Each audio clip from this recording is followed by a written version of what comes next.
झारखंड के आदिवासी समाज विभिन्न मुद्दों को लेकर का राजभवन के पास एक दिवसीय प्रदर्शन कर रहे हैं। ऐसे में कह सकते हैं कि इनका जो मुद्दा है इन दिनों चल रहा है झारखंड में, चाहे सरना स्थल को लेकर के हो या जल जमीन जंगल को लेकर, तमाम ऐसे मुद्दे को लेकर के आज तमाम जो आदिवासी समुदाय के लोग हैं आज राजभवन के सामने एक दिवसीय धरना देंगे। इस वक्त जो तस्वीर हम आपको दिखा रहे हैं ये देख लीजिए, देव कुमार धान है जो पूर्व मंत्री हैं और इनसे जुड़ेंगे, तमाम मुद्दों पर चर्चा करेंगे। दादा, क्या कुछ चल रहा है, क्या कुछ आंदोलन है, क्या लगता है कि अब आंदोलन पे ही झारखंड जिस तरह से लड़ के लिया गया फिर एक बार आंदोलन की रूपरेखा तैयार किया जा रहा है? देखिए, आदिवासी समुदाय तो आज नहीं, अगर आप इतिहास देखिएगा तो हजारों साल से लड़ते आ रहा है अपना जल जंगल जमीन को बचाने के लिए। चूंकि जब यहाँ मुगल आए, यहाँ जो अंग्रेज आए, जितना दिन अगर देखिएगा तो आदिवासी पर हमला हो रहा है और आज भी आदिवासियों पर हमला आप देख रहे हैं कि सिरमटोली सरना स्थल में माननीय मुख्यमंत्री खुद जाते हैं हर साल, लेकिन वहाँ रैंप उतर रहा है, उनको जो है उनको ध्यान नहीं है। तो हम लोग आज मुख्य रूप से जो है हम लोग चाह रहे हैं कि रैंप वहाँ से हटे तो वहाँ फ्लाईओवर बने।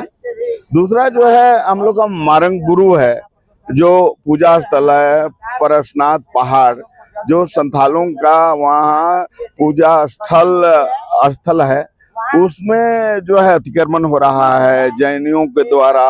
वहाँ जो हमारा जो रूढ़िगत प्रथा है, आपको जो हम लोग बलि प्रथा है उसको लोग रोकना चाहते हैं, तो हमारा तो अस्तित्व खत्म हो जाएगा। अभी आप लोग देख रहे हैं 1 अप्रैल को सरहुल के दिन हमारा झंडा को उखाड़ दिया, हमारा पहान और हमारे लोगों को मारपीट कर दिया आपको पिठोरिया में।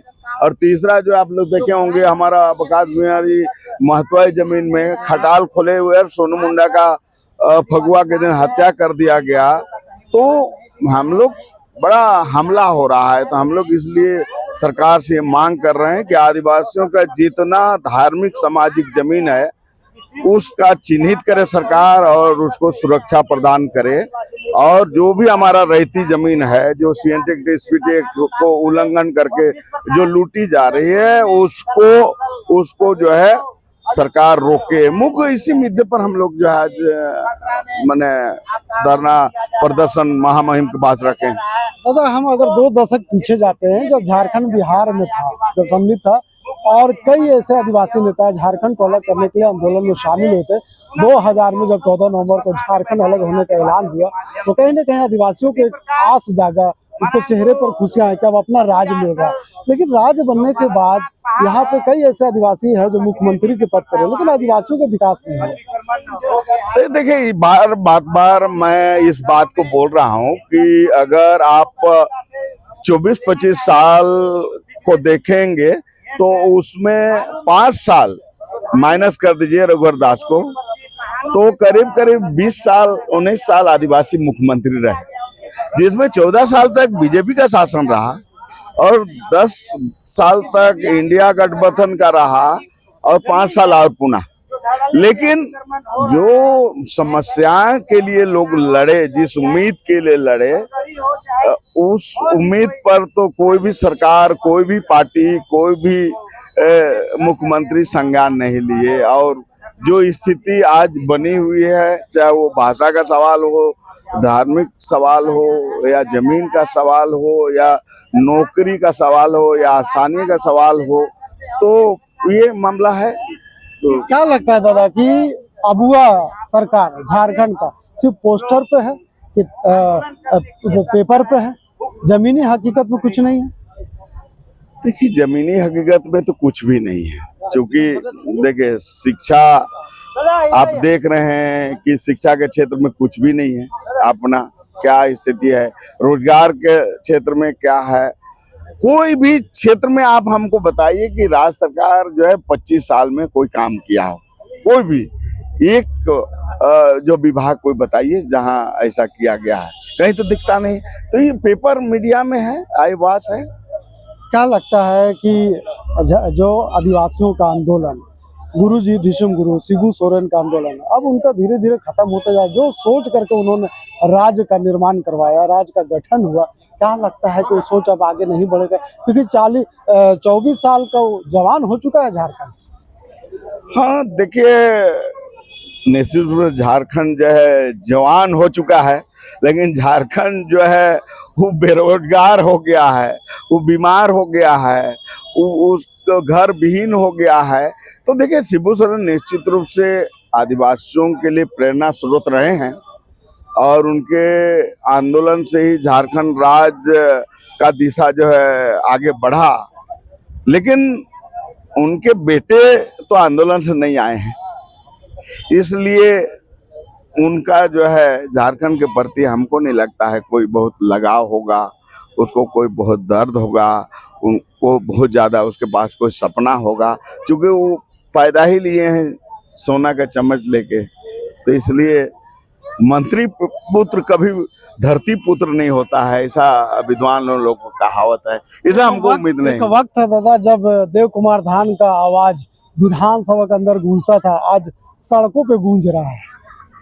देखिए भाई, देखिए आपका दो ही रास्ते हैं, जो देश के जो पंचायत हैं, राज्य स्तर का विधानसभा और देश स्तर पर राज्यसभा लोकसभा, एक वहां आप अपनी आवाज जो है दे सकते हैं, नहीं तो दूसरा जो है लोकतंत्र में हमको जो है सड़क पर आवाज देने का है, तो हम लोग सड़क पर दे रहे हैं।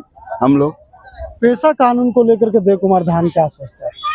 देखिए, पेशा कानून निश्चित रूप से पेशा कानून 24/12/1996 को केंद्रीय कानून है, पास हुआ है और ये 24-25 साल हो गए झारखंड का, जिसमें 19 साल आदिवासी मुख्यमंत्री रहा हो और पेशा नियमावली नहीं बन पाया, पेशा को जो है अधिकार नहीं दिया गया गांव को।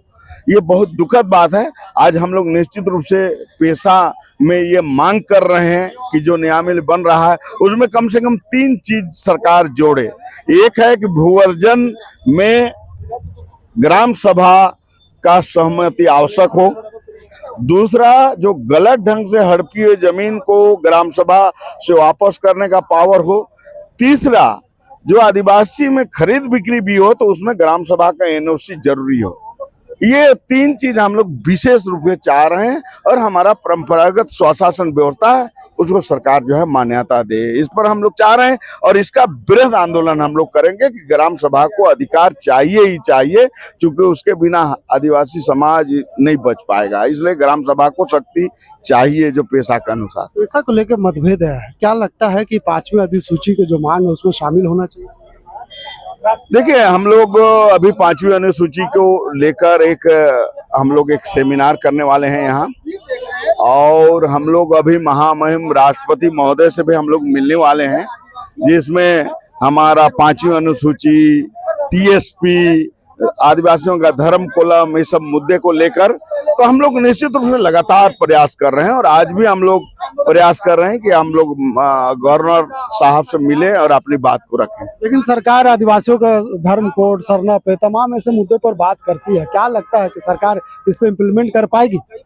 देखिए, राज्य सरकार एक्चुअली इस धर्म कोड का मामला राज्य सरकार का नहीं है, वो तो यहाँ राज्य सरकार पॉलिटिक्स कर रही है, वोट की राजनीति कर रही है, ये तो पूर्णतः केंद्र का विषय है। इसलिए यहाँ का विधानसभा से पारित होना नहीं होना कोई उसका मायने नहीं रखता है। लेकिन दादा, अभी आपने देखा कि मुसलमानों को जो वक्फ बोर्ड था, एक नया बिल पास हुआ है वक्फ को लेकर के, अब कानून बन गया, संशोधन भी हो गया उसमें, राष्ट्रपति की मंजूरी भी लेके। लेकिन आदिवासियों को जो लंबे समय से मांग था कोड को लेकर, सरना कोड को लेकर, लेकिन केंद्र सरकार उस पर ध्यान नहीं दे रही है। देखिए, ये तो निश्चित है कि हमारा कोड 1951 तक था और 1961 में कांग्रेस के द्वारा हटा दिया गया। उसी समय से ये आंदोलन चल रहा है और लेकिन ना इंडिया गठबंधन इस पर ध्यान दिया, ना एनडीए दिया। ये बहुत दुखद बात है कि भाई आदिवासियों का धार्मिक पहचान, जबकि पूरे देश में तीसरा स्थान है जनसंख्या के हिसाब से, हमारा हिंदू मुस्लिम के बाद तीसरा है, तो निश्चित है कि हमको धार्मिक पहचान मिलना चाहिए और हम लोग इसके लिए लगातार संघर्ष कर रहे हैं और हम लोग अभी महामहिम राष्ट्रपति महोदय से भी मिलेंगे, प्रयास कर रहे हैं कि हम लोग जो गृह मंत्री से भी मिले और अपनी बात को रखें। तो 2 अंतिम सवाल है। पहला सवाल ये है कि जिस तरह से आदिवासी समुदाय के लोग नौकरी के लिए बाहर जाते हैं, पलायन करते हैं, मजबूर होते हैं। अपने राज्य में कई ऐसे रोजगार है, लेकिन वो मजबूर है बाहर जाने पे, पलायन होने पे। क्या लगता है कि सरकार को आदिवासियों पे, जो युवा है, उस पर ध्यान देना चाहिए? देखिए, सरकार, हम पहले ही बोले कि भाई किसी भी समुदाय और राज्य को अगर आगे बढ़ाना है तो उसको अच्छी शिक्षा देना पड़ेगा। अच्छी शिक्षा देना पड़ेगा तभी वो आगे बढ़ पाएगा। लेकिन कोई भी सरकार जो है अभी तक आपको शिक्षा पर कोई ध्यान नहीं है। यहाँ अगर हम कहेंगे तो अगर सरकारी स्कूल में भेजेंगे तो वहाँ खिचड़ी मिलेगा, कॉलेज में भेजिएगा तो डिग्री मिलेगा। यहाँ तो केवल मजदूर पैदा किया जा रहा है, जबकि पूरे देश के 40% खनिज पदार्थ इस झारखंड में मिलता है। धरती इतना गरीब है और लोग इतना, माने धरती इतना अमीर है और लोग इतना गरीब हैं, बेरोजगार हैं, और हमारा पलायन लोग करना पड़ रहा है। इससे दुर्भाग्य इस राज्य के लिए नहीं होगा। राजगुरु को लेकर के 2 साल पहले भी मुद्दा उठा था, मामला उठा था, कई स्थानीय जनप्रतिनिधि भी उठाए थे, जैन समाज भी उठाया था। केंद्र सरकार और राज्य सरकार कह सकते हैं कि इस पर चुप्पी नहीं साधी हुई। इसे लेकर के तो कुछ तो बोलना चाहिए लोगों को, ताकि जो भ्रम है वो दूर हो सके। देखिए, आपको ये पता है कि उस क्षेत्र में निश्चित रूप से संथाल पहले से बसा है, जैन समुदाय बाद में आया है। लेकिन आज दावा लोग कर रहे हैं कि हमारा वहाँ के दावा ये कर रहा है, जो बाहर से आया वही दावा कर रहा है कि हम मूल हैं, और जो मूल है उसी को बोल रहा है कि बाहरी हैं। तो इसलिए अभी देखिए, बहुत दुखद बात है कि भारत सरकार का पर्यावरण मंत्रालय जो है राज्य सरकार से एक रिपोर्ट मांगी कि भाई आप उसको भेजिए, लेकिन माननीय मुख्यमंत्री जो रिपोर्ट भेजे हैं उसमें जैन का जगह बताया है। उसमें वो संथाल होते हुए भी वहां अपना धार्मिक मारंग बुरु जो है धार्मिक स्थल है, और जब जेल से निकले तो वहां पूजा करने गए। साक्ष्य भी है वहां पे मारंग बुरु। नहीं, अपने भी पूजा करने गए, और जो महामहिम आज जो राष्ट्रपति हैं वो भी कई बार पूजा करने गए, दिसम गुरु गए, जो है ये सब। लेकिन वो लिखते समय वो वहां नहीं दर्शाया कि ये संथाल का भी यहाँ पूजा स्थल है। ये आंदोलन कहाँ तक जाएगा दादा? अंतिम सवाल है। देखिए, आंदोलन तो अब हम लोगों के पास करो या मरो की स्थिति है। अगर हम लोग नहीं लड़ेंगे तो हमारा अस्तित्व समाप्त हो जाएगा। इसलिए अब हमें तो मजबूरी है, जिंदा रहने के लिए हमको तो संघर्ष करना पड़ेगा, दूसरा कोई उपाय नहीं है।